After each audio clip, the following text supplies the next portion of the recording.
দেখে মনে হতে পারে এ যেন কোনো হলিউড সিনেমার দৃশ্য। নদীপথে এসে হঠাৎ গুলিবর্ষণ, এরপর নদীর পাড়ে উঠে আরও গুলিবর্ষণ। ভারী অস্ত্র নিয়ে ফিল্মি স্টাইলে মহড়া চলছে।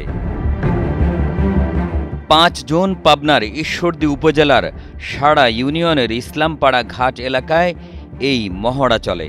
বালুমহল ও এলাকার নিয়ন্ত্রণ নিতে প্রকাশ্যে এমন সন্ত্রাসী কর্মকাণ্ডে আতঙ্কিত স্থানীয়রা। লালপুর অঞ্চল থেকে একটি স্পিড বোট আসে। স্পিড বোট এসে এখানে মোটামুটি স্পিড বোট থেকে গোলাগুলি শুরু করে। পরবর্তী থেকে স্পিড বোট থেকে নেমে ৮-১০ জন সশস্ত্র লোক এখানে এসে এখানে যারা বালুমহল আছে তাদের এখানে লোকজন ছিল, তাদের লোকজনের উপর সরাসরি গুলি বর্ষণ করে এবং এখান থেকে নিয়ন্ত্রণে নেওয়ার জন্য তারা এই ধরনের কর্মসূচিগুলি করতেছে।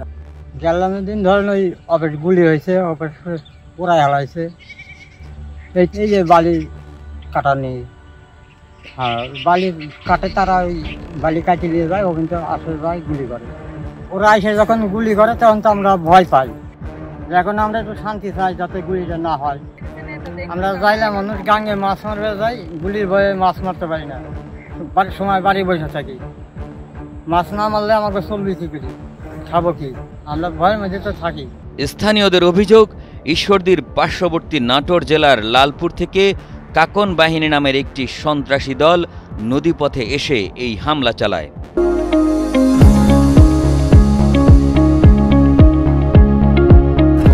তারা বালু ব্যবসায়ী ও স্থানীয়দের লক্ষ্য করে এলোপাতাড়ি গুলিবর্ষণ করে। ফলে নদীপাড়ের মানুষ নিরাপত্তাহীনতায় রয়েছে।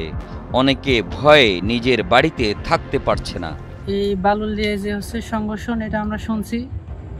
দুর্বৃত্তরা এসে এখানে গুলাগুলি করে। এই কিছুদিন যাবৎ গুলাগুলি হয়েছে। আমরা এলাকার বাসী আমরা ভয়ে আছি, আতঙ্কে আছি। শব্দ পাওয়া যায়, একবার এই উত্তর দিক থেকে গোলাগুলির আওয়াজ আসে, একবার তো আরেক দিকে গোলাগুলির আওয়াজ আসে, এরা শোনা যায়। আর এটা সাধারণত বালুর ব্যবসায়ীদের মধ্যে। ঘটনার পর বাংলাদেশ সেনাবাহিনী, র্যাব, পুলিশ ও নৌ পুলিশের সমন্বয়ে একটি যৌথ বাহিনী এলাকা পরিদর্শন করেছে। ঈশ্বরদী থানার ভারপ্রাপ্ত কর্মকর্তা আব্দুন নূর জানান, এই ঘটনায় মামলা হয়েছে।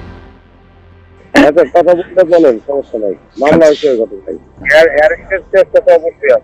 মামলা হলে অপর মামলার যাবতীয় কার্যক্রম প্রক্রিয়া সব তদন্তের মধ্যে যারা কিছু করে, আসামি অ্যারেস্ট করা, অস্ত্র উদ্ধার করা, গুলি উদ্ধার করা, এগুলো সবই করবে। যখন মামলা হয়ে যায় তখন তার পুলিশ এগুলো থেকে বিরত থাকার কোনো সুযোগ নাই। এলাকাবাসীর অভিযোগ, কাকন বাহিনীর প্রধান কাকন আওয়ামী লীগের রাজনীতির সঙ্গে জড়িত। 16 বছর ধরে লালপুর এলাকায় একচেটিয়াভাবে বালু ব্যবসা নিয়ন্ত্রণ করত সে। এখন লালপুর ও ঈশ্বরদী এলাকার কিছু পলাতক আওয়ামী লীগ ও যুবলীগ নেতাকে সঙ্গে নিয়ে একটি সশস্ত্র বাহিনী গড়ে তুলেছে এবং পুরো অঞ্চলের নিয়ন্ত্রণ নিতে চাইছে। এ অবস্থায় নিজেদের নিরাপত্তার দাবি করেছেন এলাকাবাসী। পাবনা থেকে রাজীব জোয়ারদারের পাঠানো তথ্য ও ভিডিও চিত্রে ডেস্ক রিপোর্ট, একে আজাদ, কালের কণ্ঠ।